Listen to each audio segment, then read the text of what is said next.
Hello, hello. I'm Holly. I love books, I love plants, I love cats. Let's talk about it.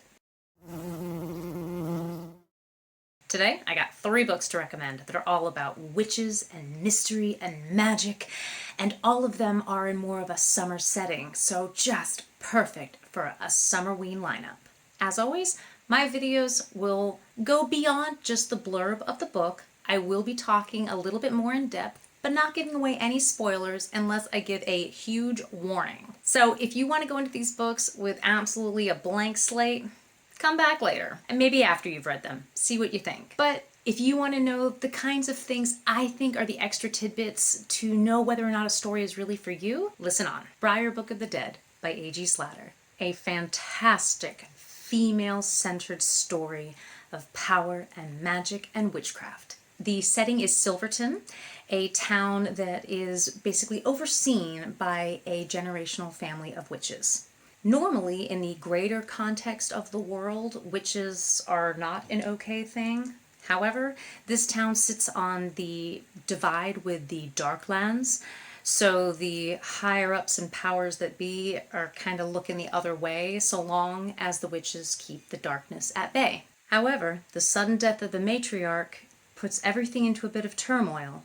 A new young generation has to step up to the plate. The main female character is Ellie Briar, and though she is a member of this magical family, she's the first non-magical member in generations. So she's been trained to become the steward of the town and essentially help oversee the general workings and day-to-day life. The grand title of Briar Witch ends up falling to her cousin Audra. In the midst of all of this turmoil and this change of hands, a new darkness begins to fall on the town. Something's wrong. As Ellie steps into her role of leadership, she also ends up finding out that she does have some powers. She can see and speak to the dead.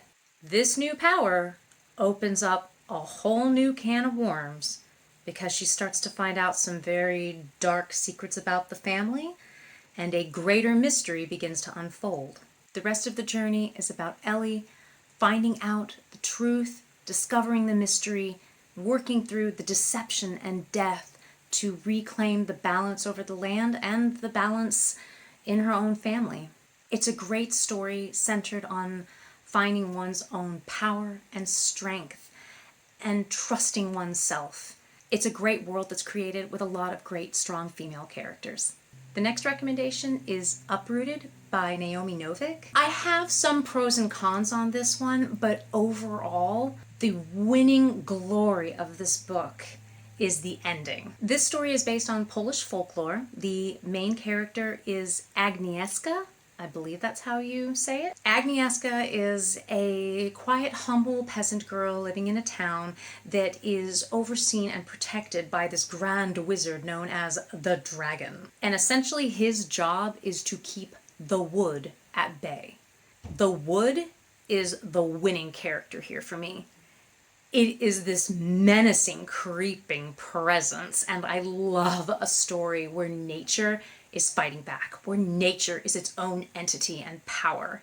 Then mix in a whole magic system among the humans, and yes, please. A part of the arrangement for the dragon to keep this town safe is every 10 years he comes to the town and claims a young woman to go to his castle with him. The villagers don't really know what happens to the women.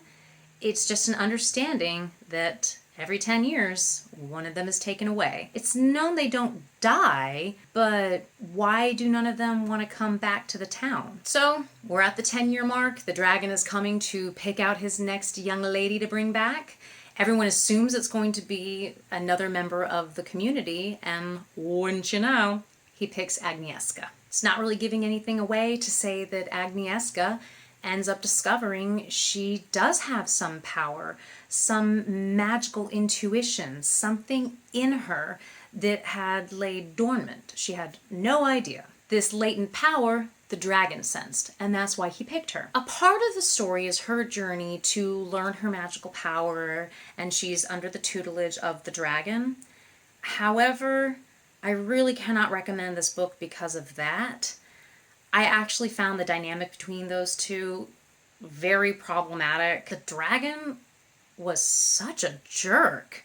I did not find the dragon character at all likable. In fact, I flat out just hated him most of the time. I don't think you were necessarily supposed to feel that strongly about him, but I just didn't like their dynamic. However, Mortimer's visiting. However, do read this book for the relationship between Agnieszka and the wood. This is first a tale about fighting the wood, and then about becoming to understand the wood. And Agnieszka is really the tie between these two worlds. And it's just beautiful and wonderful. And the end was one of the most satisfying endings I've read in a long time. I loved it for that. I just really didn't like the romantic story that builds between the dragon and Agnieszka. I would love to read this book with that whole portion just taken out. But the ending was so good, I still have to strongly recommend this book. Get out of the plants! If you also like a story where nature has power and its own entity, and you also get to read about a woman discovering her own power and her own magic and her own intuition, read it for that. That's great. The romance, not so much.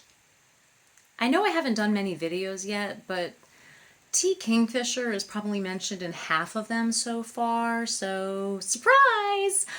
I also have a T. Kingfisher recommendation. A Sorceress Comes to Call by T. Kingfisher, my favorite author. This is a different take on witches. This one is all about defeating the evil sorceress. The female main character is Cordelia, a 14-year-old girl. She is both literally and metaphorically held under the spell of her evil sorceress mother, Evangeline. Evangeline always seems to get her way. Her next mission is to seduce the squire, a wealthy older man living in this large country manor. The squire's sister, Hester, she knows something's up. She is not buying into Evangeline's shtick at all. In Hester's pursuit of the truth, a whole wonderful cast of characters are introduced to the story. For me, one of the highlights of T. Kingfisher's writing is her ability to imbue even the most minor of characters with a whole personality in just a few sentences. She is a great craftsperson of character development. So Hester brings in a crowd to thwart the efforts of the sorceress, whom, to be clear, she doesn't know is a sorceress. Hester just knows something ain't right.